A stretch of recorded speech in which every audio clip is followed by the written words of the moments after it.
오늘은 어버이 주일로 우리가 지키고 있습니다.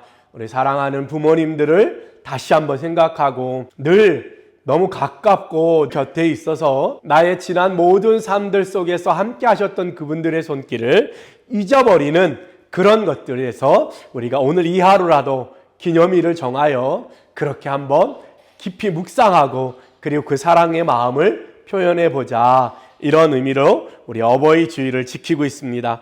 우리 사랑하는 모든 지체들이 그렇게 주님 안에서 모든 이들과 또 부모님들과 함께 행복한 시간을 누리시기를 소원합니다. 오늘은 요한복음 10장에 있는 말씀을 보고 있습니다. 요한복음이 21장까지 이어지는데 오늘은 10장입니다. 한 절반쯤 맞죠?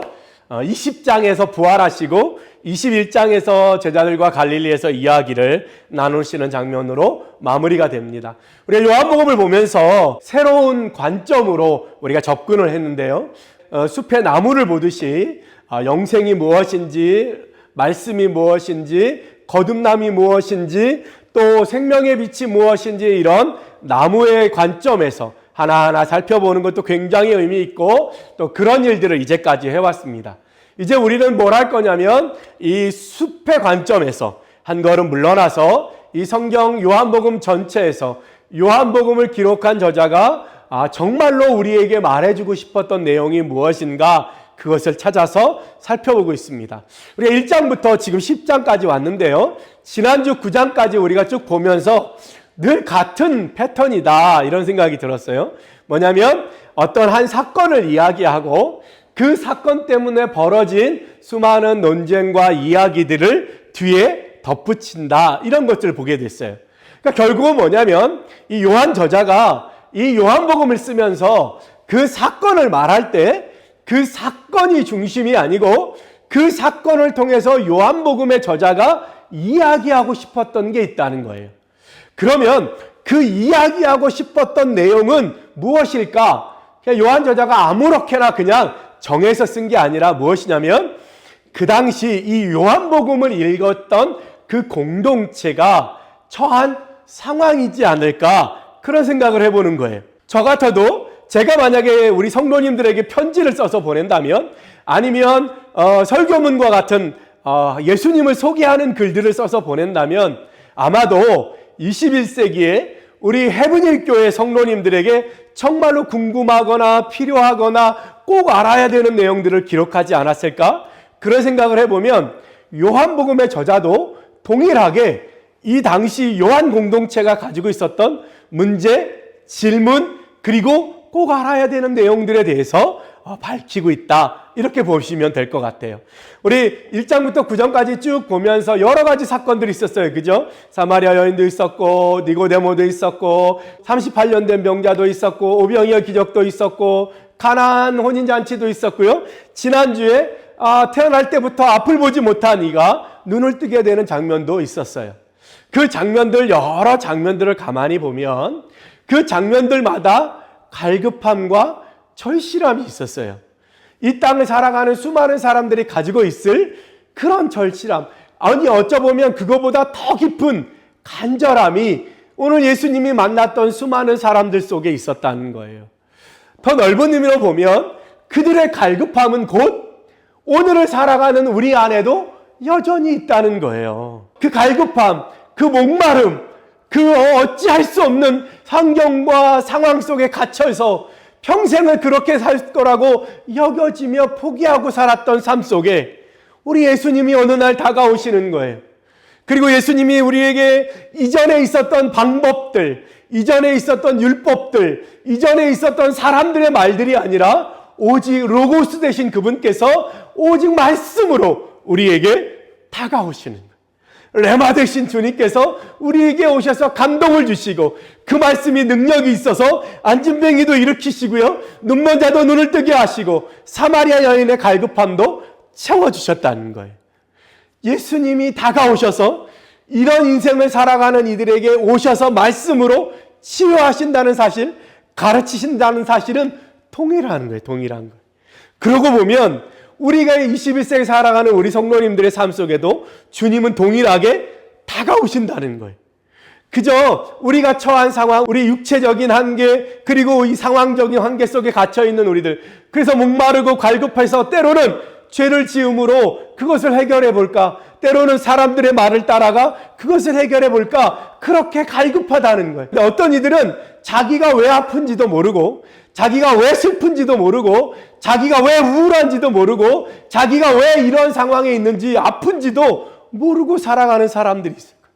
그런 사람에게도 동일하게 주님은 어느 날 다가오시고, 그리고 그를 말씀으로 회복시키시는 역사가 있을 거라는 거예요. 그러면 그 사건만 있으면 되느냐, 눈만 뜨면 되느냐, 때로는 물을 얻으면 되느냐, 그것이 아니라 그 다음에 이어지는 이야기들. 요한복음을 가만히 보면 여러 가지 공통점이 있는데, 그게 뭐냐면, 첫째는 예수 그리스도는 하나님의 아들이시라는 거예요. 그러니까 예수 그리스도는 이 땅에 있는 일반 사람들, 보통의 사람들이 태어난 과정과 이유로 이 땅에 오신 게 아니라 원래 태초부터 하나님과 함께 계셨고, 그분은 하나님의 아들이시고, 그분은 하나님이 보내셨고, 그분은 하나님과 하나이고, 그분이 하시는 일은 하나님이 하시는 일이라고 하는 그 사실을 요한복음의 저자는 계속해서 말하고 있어요. 예수 그리스도는 하나님의 아들이다. 그리고 그가 하시는 일들은 곧 뭐예요? 하나님이 하시는 일이다. 그 얘기를 계속하고 있는 거예요. 예수 그리스도가 그냥 혼자 태어나서 어느 날 갑자기 깨달음을 얻어서 그리고 사람들에게 가르침을 베푸는 게 아니라 하나님의 아들로서 오셔서 하나님의 아들로서의 일을 진행하고 계시다는 거예요. 그러면 그러한 일들을 행하는 예수 그리스도를 바라보면서 사람들은 무엇을 느낄까요? 하나님의 아들이라고? 유대인들이 생각하면 하나님은 한 분이신데 그분하고 동등되다고, 아브라함보다 더 오래 있었다고, 이해할 수 없는 일이죠. 이해할 수 없는 일. 그래서 요한복음에서 계속해서 또 나오고 있는 주제가 뭐냐면 성령 하나님이에요.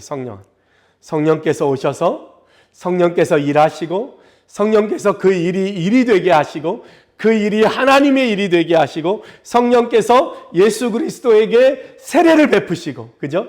세례를 베푸실 때 성령이 임하시고, 그 성령의 역할이 또한 그 이해하지 못하는 수많은 사람들에게 필요한 단어였어요. 성령이. 그래서 요한복음 전체에 계속해서 성령에 대한 이야기들이 계속해서 진행되고 있어요. 그 성령께서 예수 그리스도를 통해서 함께하고 있는 일 중에 제일 중요한 일이 또 있죠. 그게 뭐냐면 예수님은 이 땅에 오셔서 죽으시려 한다는 거예요. 왜요? 죽을 수밖에 없는 사람들의 죄를 위해서 예수 그리스도께서 이 땅에 오신 건 죽기 위해서 오셨다는 거예요.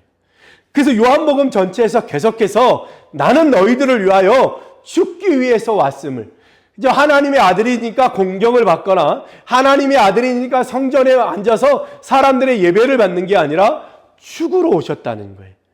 그 이야기를 계속해서 하고 있는 거예요. 그러니까 뭔가 모순인 거죠. 그죠? 아니, 하나님의 아들이면 영광을 받아야 되는데 죽는다는 거예요. 그것도 굉장히 처절하게 사랑하는 사람들에게 버림받음으로 죽게 되는 거예요. 그것을 통해서 어떻게 해요? 인류를 구원하시겠다고 하는 내용들이 계속해서 이어지고 있는 거예요. 그런데 그 이야기들을 당시 유대인들은 이해할 수 없었어요. 아마 요한복음 공동체가 경험하고 있는 비난과 그리고 이 복음에 대한 반대와 핍박이 어쩌면 이 요한복음 속에 녹아져 있는지도 모르겠어요. 너희들이 전파하는 예수 그리스도가 과연 누구냐? 그저 한 사람의 인간일 뿐이지 않느냐, 요셉의 아들이지 않느냐라고 말할 때 요한복음의 저자는 이야기하고 싶을 거예요. 아니다, 하나님의 아들이시다. 사람들이 질문할 거예요. 요한복음의 저자에게 예수 그리스도가 이 땅에 오셔서 한 일이 석가모니나 맹자나 공자와 뭐가 다르냐? 유명한 철학자들 소크라테스나 아리스토텔레스, 플라톤이 훨씬 더 많은 것들을 사람들에게 전하지 않았느냐? 그 얘기를 할지도 모르겠어요. 그럴 때 요한복음의 저자는 얘기하는 거예요. 아니라는 거예요. 예수 그리스도가 하신 일은 하나님이 하실 일이라는 거예요.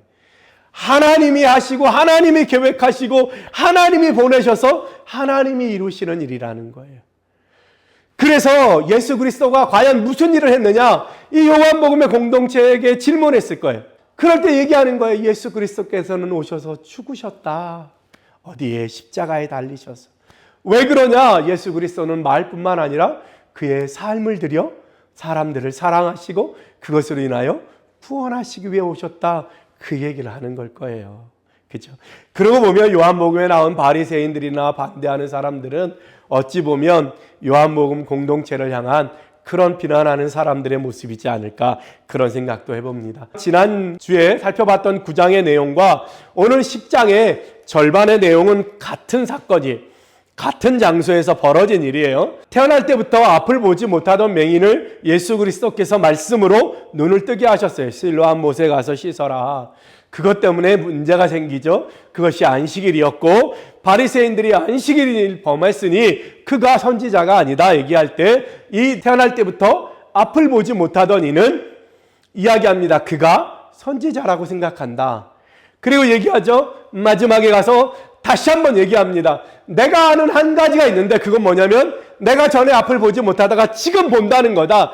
너희들이 예수 그리스도를 어떻게 평가하든, 너희들이 예수 그리스도를 어떻게 생각하든, 내가 아는 한 가지는 그분은 나를 눈을 뜨게 해주신 세상에 빛이신 분이시다. 그렇게 얘기합니다. 그래서 예수님이 그 앞을 보지 못하던 이를 만나죠. 그 다음에 내가 인자를 믿고자 하느냐 이렇게 말합니다. 인자를 믿느냐 물을 때 이 태어날 때부터 앞을 보지 못하던 이가 얘기합니다. 주여 내가 믿기를 원하나이다. 예수님 말합니다. 네 앞에서 말하는 이가 그다. 그래서 맹인이 그 예수님 앞에 믿음을 고백하고 그리고 예수님을 따르기로 작정하죠. 그 다음에 예수님이 뒤에 덧붙이십니다. 너희가 앞을 볼 수 있다고 말하니 너희는 볼 수 없는 거다. 보지 못하는 자는 보게 하고 보는 자는 못 보게 되는 것을 내가 밝히러 왔다. 그런 얘기를 합니다. 그걸 심판이라는 용어를 사용하죠. 그래서 예수 그리스도께서 오셔서 예수 그리스도를 만나면 우리의 진짜 모습, 부유하다, 괜찮다, 나는 잘 살고 있어 라고 말하는 사람들의 실상은 가난하고 헐벗고 그리고 벌거벗은 모습으로 있는 거예요. 부끄러운 모습으로 있다는 것을 발견하게 된다는 거예요.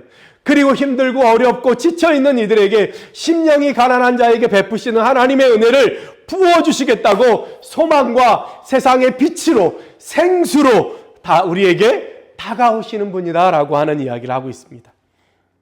그리고 이어서 10장에 가서 뭐라고 얘기하냐면 나는 양의 문이다. 내 문으로 들어가고 나가는 양들, 나의 소리를 듣고 내가 목자인 걸 알고 내가 문인 걸 아는 진짜 온전한 안식처가 있는 안전된 문이 있는 곳, 그것이 바로 나다 이거예요. 나는 양의 문이다. 나로 들어가고 나가는 것. 양은 목자의 음성을 듣는다. 그 다음에 얘기하죠. 11절에 나는 선한 목자라. 그래서 양들은, 내 양은 내 목소리를 듣고 목자의 목소리를 듣고 내가 가는 곳을 따라가게 된다라고 설명합니다. 왜 여기서 예수님이 문이고 왜 예수님이 여기서 양의 선한 목자다라고 얘기를 했을까요? 갑자기 태어날 때부터 앞을 못 보던 사람이 예수님의 말씀으로 앞을 보게 되고 그리고 그가 결국 예수님을 실제로 만남으로 믿음을 고백하고 그를 따르기로 했다는 거예요. 그 사건을 우리가 봤죠. 그 다음에 이어서 바로 나는 양의 문이다. 그 다음에 나는 선한 목자다. 이렇게 얘기하시는 거예요. 왜 그랬을까? 우리가 상상력을 좀 발휘하면 이것과 같을 것 같아요. 태어날 때부터 앞을 못 보던 그 맹인이 눈을 뜨게 된 이 사건을 들은 요한 공동체의 사람들이 이렇게 질문했을 것 같아요. 예수님이 세상에 비치고 예수님이 오셔서 생명의 빛을 비추셨는데 그래서 우리가 보게 됐다는 거예요. 누구를? 예수 그리스도를. 근데 문제는 뭐예요? 그 보게 된 예수 그리스도를 과연 우리가 끝까지 따라갈 수 있을까? 그거예요. 보세요. 태어날 때부터 앞을 보지 못하고 평생을 나와서 구걸함으로 살아갔던, 아침에 눈 뜨면 사람들이 데려다줘서 거기 앉아 구걸하고요. 그 다음에 저녁이 되면 사람들이 데리고 집에 데려다주는 삶이었어요. 그랬던 사람이 앞을 보게 됐어요. 그 다음에 예수 그리스도를 만나게 됐어요. 그런데 과연 이 맹인이 예수 그리스도를 온전히 따라갈 수 있을까? 그런 질문인 거예요. 배우지도 않고요. 성경에 대해서도 잘 몰랐을 거고요. 귀로 들은 것들이 전부였을지도 몰라요. 바리새인들처럼 공부한 것도 아니고요. 때로는 예수 그리스도를 오랫동안 만나왔고 예수님을 따라다녔던 제자들도 아니었기 때문에, 그분의 말씀을 오래도록 들었던 사람들이 아니었기 때문에 예수님을 만났다 할지라도 그분을 끝까지 따라갈 수 있을까? 그것에 대한 질문이지 않았을까? 우리도 그런 생각이 들지 않아요? 예수 그리스도를 믿고 우리가 따른다고 말하지만 우리는 늘 넘어지고 늘 쓰러지잖아요. 그럴 때마다 우리는 좌절하죠. 우리는 하나님의 사람인데, 나는 교회 다니는 그리스도인인데 왜 맨날 이렇게 넘어지지? 그리고 좌절하고 쓰러지는 거예요. 좌절하고 넘어지는 거예요. 그런데 오늘 예수님께서 그 말씀, 그 사건 이후에 10장에 있는 말씀이에요. 나는 문이다. 나는 선한 목자다. 이게 뭐예요? 세상에 비친 예수 그리스도를 만났어요. 이제 예수님을 따라가면 돼요. 근데 그렇게 따라갈 자신이 없는 거예요. 왜? 우리에게는 보이는 것도 많고요, 넘어지는 거 많고요, 때로는 예수 그리스도를 잊어버릴 때도 있거든요. 그런 염려 앞에 예수님이 얘기하는 건 뭐냐면, 나는 양의 문이라는 거예요. 내게 들어오고 내게 나가면서 꼴을 먹고 건강하게 성장할 거라는 거예요. 우리가 살아가면서, 너희들이 살아가면서 때로는 나를 통과해서 나가고 때로는 결국엔 저녁이 되면 나에게로 돌아오게 될 거라는 거예요. 그것은 뭐예요? 목자를 알아보는 양들, 그리고 그것이 나의 문이다, 내가 들어가고 나가야 될 곳이라고 하는 것을 아는 양들은 들어오고 나갈 때마다 회복하고 건강해지고 살찌고 커갈 거라는 거예요. 우리가 때로는 쓰러지고 때로는 세상 속에서 나가서 영적 싸움 가운데 힘들고 어렵지만 우리가 믿는 건 뭐예요? 우리가 예수께로 돌아가면, 양의 문이신 주께로만 돌아가면 거기엔 우리의 먹을 것도 있고 우리가 쉴 곳도 있고 우리의 잠자리도 있고 그분이 우리를 돌보시고 살피신다는 거예요. 너희가 예수 그리스도를 만났느냐? 이제부터 너희 삶에, 너희가 어디에 가 있든지 내가 양의 문인 걸 알면, 내가 너희의 온전한 안식처인 걸 알면, 내 안에 거할 때만이 진정으로 행복한 걸 알면 너희는 다시 살아나서 내일 다시 나가게 될 거라는 거예요. 내일 다시 살아날 거라는 거예요. 양의 문이 그런 거예요. 우리가 아무리 지치고 아무리 어려워도 누구에게 가면, 예수 그리스도께 가면 거기엔 먹을 것도 있고 쉴 것도 있고 치료도 있고 회복도 있고 위로도 있다는 거예요. 우리가 잊어버리지 말아야 될 것은 예수 그리스도를 만나면, 그분을 잊지만 않는다면, 그분께 돌아가야 된다는 걸 알기만 한다면 우리는 다시 회복되고요, 다시 치유되고요, 다시 예수 그리스도 안에서 평안하고 안식을 누리게 됩니다. 그것이 곧 내가 양의 문이라, 내게로 돌아오면, 나와 함께하면, 내 안에 거하면, 나로 말미암아 나아가면, 그러면 거기에 성장이 있고 회복이 있고 치유가 있다, 그 얘기예요. 우리 이 요한복음의 말씀을 읽은 요한 공동체는 그치, 날 때부터 앞을 못 보더니도 예수 그리스도 그분이 선지자임을, 그분이 나를 고쳐주셨음을 알고 있다면 그는 주께서 붙드시고 주께서 역사하시는 사람이 될 거라는 거예요. 그러니까 우리가 두려워하지 않을 건 뭐예요? 그분이 우리의 문이 되신다는 사실이, 그분께만 돌아가면 된다는 거예요. 우리가 아무리 멀리 가 있을지라도 우리가 들어가야 될 문이 거기 예수 그리스도라면, 우리가 되돌아가야 될 곳이 예수 그리스도라는 걸 알면, 그러면 우리는 다시 회복할 수 있다는 거예요. 그러니까 뭐예요? 걱정하지 말라는 거예요. 하나 더 나가서요, 나는 선한 목자라 11절에서 얘기합니다. 선한 목자는 양들을 위해서 목숨을 버리거니와, 나는 선한 목자라 14절, 나는 내 양을 알고 양도 나를 아는 것이, 아버지께서 나를 아시고 내가 아버지를 아는 것 같으니 나는 양을 위하여 목숨을 버리노라. 예수님이 선한 목자래요. 그리고 내 양은 나를 안대요. 선한 목자는 자기 양이 누군지를 안대요. 그리고 선한 목자가 양들을 이끌고 앞으로 나아가면 그 목자의 음성을 듣느니, 누구요? 예수 그리스도가 선한 목자임을 아는, 나의 목자임을 아는 사람들은 예수님의 소리에 귀 기울이고 따라가게 된다는 거예요. 이게 무슨 얘기예요? 그분을 많이 배워서요, 바리새인들처럼요. 그분은 많이 알아서요. 아니요, 율법에 정통해서 그게 아니라 예수 그리스도께서 부른 사람들은 예수님의 소리를 들을 수 있는 귀가 있는 거예요. 왜요? 그분이 나의 목자라는 걸 양들도 안다는 거예요. 그래서 양도 목자를 알고 목자도 양을 알고, 그리고 그 밑에 뭐예요? 아버지께서 내게 보낸 자를 결단코 빼앗을 수 없다는 거예요. 잊어버리지 않겠다는 거예요. 요한복음 끝에 가서 뭐라고 얘기하냐면 예수께서 자기 사람들을 사랑하시되 끝까지 사랑하시느냐. 내게 온 양들은 내가 절대로 빼앗기지 않고, 내가 절대로 놓치지 않고, 내가 절대로도 한 마리라도 잊어버리지 않을 거다, 그 얘기. 그러니까 뭐예요? 우리가 예수를 따라갈 수 있을까? 그것은 우리의 형편에, 우리의 입장의 이야기예요. 그러나 예수 그리스도를 바라보면 뭐예요? 그분은 우리를 절대로 잃어버릴 수가 없어요. 그분은 우리를 절대로 놓칠 수가 없는 분이라는 거예요. 그러니까 어떻게 해요?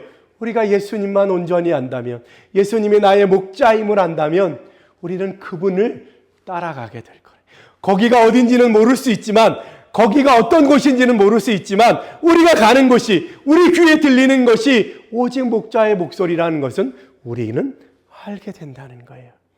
그러니까 우리가 아무리 처지고 아무리 약하고 아무리 어리석어도 예수 그리스도의 목소리가 들린다면, 예수 그리스도가 나를 온전히 구원하셨음을 안다면 우리는 그분을 따라가게 된다는 거예요. 그래서 예수님이 얘기하는 거예요. 나는 선한 목자다. 예수님이 착한 목자야, 그 말이 아니고, 물론 사건과는 다르죠. 그렇지만 그 말은 뭐냐면, 양들아, 내가 너희의 목자야, 이렇게 얘기하는 거예요. 나는 사꾼이 아니고 나는 너희의 목자니까 나는 너를 결단코 잃어버리지 않을 거라는 거예요.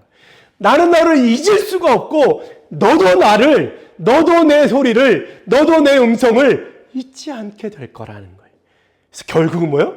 예수님을 따라가는 사람이 될 거라. 그러니까 어떻게 해요? 두려워하지 말라는 거예요. 염려하지 말라는 거예요. 가다가 구렁에 빠질 거, 그러면 주께서 건져주실 거예요. 가다가 낭떠러지에 떨어질 거, 주님은 99마리의 양을 놔두고 여러분을 찾아갈 거예요. 예수 그리스도는요, 내 양이라고 믿고 내 양이라고 선택하고 내 양이라고 부른 이들을 향하여 결단코 잃어버리는 일이 없을 거라는 거예요. 예수 그리스도는 양들을 향하여 자기 목숨을 걸고 양들을 지키는 분이라는 거예요. 오늘 21세기 살아가는 여러분들이 지금 어떤 상황이 있고, 때로는 예수 그리스도를 믿었지만 이제는 그 믿음도 잊어버리고, 때로는 그것이 아닌 다른 방법을 찾아 멀리 갔다 할지라도 주님은 여러분들을 알고 있습니다. 주님은 여러분들을 향하여 오늘도 말씀하고 계십니다.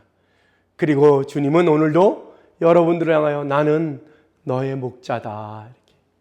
시편 23편에 이야기 있는 것처럼 여호와께서 주님은 나의 목자시니 내게 부족함이 없으리로다. 그가 나를 인도하시고 원수의 목전에서 상을 베푸시는 그분이라는 거예요. 오늘 주님은, 요한복음을 기록한 이 저자는 예수 그리스도의 부름받은 주님의 양들, 주님의 사람들, 주여 내가 믿기를 원하나이다 고백하는 이들을 향하여, 주여 내가 돌아가기를 원하나이다 그런 이들을 향하여 문이 되어주시는 주분, 내가 주님을 따르기를 원합니다라고 말하는 양들을 향하여 주님은 나는 너를 목숨을 다하여 사랑하는 선한 목자다라고 오늘도 말씀하시는 그분을 전하고 싶은 거예요. 여러분이 어떤 모습이 있을지라도 여러분 예수께로만 돌아가면 됩니다. 문이신 그분을 향하여 나아가면 됩니다. 여러분이 때로는 앞을 잘 보일 수 없고 이 생을 어떻게 살아야 될지 잘 모르지만 예수 그리스도의 음성에 귀 기울인다면 그분과 함께하는 푸른 초장으로 사망의 음침한 골짜기를 다닐지라도 해를 두려워하지 않는 그 기쁨과 평안함으로 여러분을 인도해 주실 거예요. 예수 그리스도를 믿고 예수님을 어떻게 따라야 되지? 여러분, 예수 그리스도가 오신 이후 2000년 역사에 수많은 역사가 흐르고 흘러 2000년이 지났습니다. 그 사이사이에는 수많은 일들도 있었고 어이없는 일들도 있고 지금 21세기의 사람들이 바라보면 어처구니 없는 생각들을 가지고 살았던 상황과 형편이 있는 시대도 있었어요. 그때에도 주님은 그들을 인도하셨습니다. 난 놓고 기억자도 모르는 사람들을 향하여, 글자도 모르고 그게 무슨 뜻인지도 모르는 사람들에게도 주님은 찾아오셔서 그들이 예수 그리스도를 따를 수 있는 그 방법으로, 때로는 중세시대에 글을 알지 못하니까 예배당 청장에다가 그림을 그려놓고 이것이 그것이야, 이것이 그것이야 이렇게 설명할 때에도 그래도 그 믿음 가지고, 때로는 형상을 그려놓고 이것을 만지면서 기도하면 그랬던 때도 있었어요. 그랬지라도 그들도 예수 그리스도를 고백하며 그분을 위하여 목숨을 버렸어요. 우리나라 초대교회 선교 시대에는 어땠어요? 머리에 상투 틀고 뭔지 잘 몰랐어요. 위생이 뭔지, 사람 사는 게 뭔지, 종으로 태어나면 종으로 죽는 줄 알았어요. 그랬던 그들이 예수 그리스도를 알게 되고 예수 그리스도를 따르고 그분을 위해서 죽기까지 하고, 그분을 위해서 목배임도 당하고, 그분을 위해서 평생을 섬겨온 제사상을 다 갖다 불태우는 일도 벌어졌다는 거예요. 그러고 보면 21세기 살아가는 우리가 빈부격차를 떠나서, 남녀노소를 떠나서 예수 그리스도의 사람이 됐다는 것, 그리고 그분이 나의 목자라고 하는 것을 아는 이상 우리는 주님을 따라갈 충분한 이유와 목적과 방법과 길이 있는 거예요. 우리 예수께로 돌아갑시다. 예수님이 나의 문이라면, 그분께로만 돌아가면 우리 안에 알 수 없는 갈급함으로 방황하는 우리의 모습, 그러나 우리가 찾아가야 될 것은 문이신 예수 그리스도, 그리고 나를 가장 나보다 더 잘 아시는 사마리아 여인처럼 아무에게도 얘기하지 않은 부끄러운 일들도 다 아시는 그분, 나다나엘처럼 그가 예수 그리스도를 만나고자 했던 나무 아래에서의 그 묵상함을 바라보셨던 주님인 것처럼, 그렇게 우리를 너무나 잘 아시는 그분 앞에 돌아가 그분과 함께하는 여러분들이 됐으면 좋겠습니다. 요한복음 저자는 이 요한복음의 다 절반에 와서 그 얘기를 하는 거예요. 예수님을 따르는 거 어려운 일 아니야. 예수님을 믿는 거 그렇게 복잡한 일 아니야. 주님은 우리의 목자가 되셔서 우리를 인도해 주실 거야. 너무 멀리 갔으면 그 문이신 그분께로만 돌아오면 돼. 거기엔 먹을 것도 쉴 것도 치유와 회복도 있어. 오늘도 그렇게 말씀하시는 주님입니다. 우리 요한복음 10장을 읽은 우리 그리스도인들은 이제 이후로 절망하고 좌절하고 낙심하는 것이 아니라 예수를 부르짖고 예수께 나아오고 예수를 붙드는 여러분들 되시기를 예수님의 이름으로 축복합니다. 기도하겠습니다.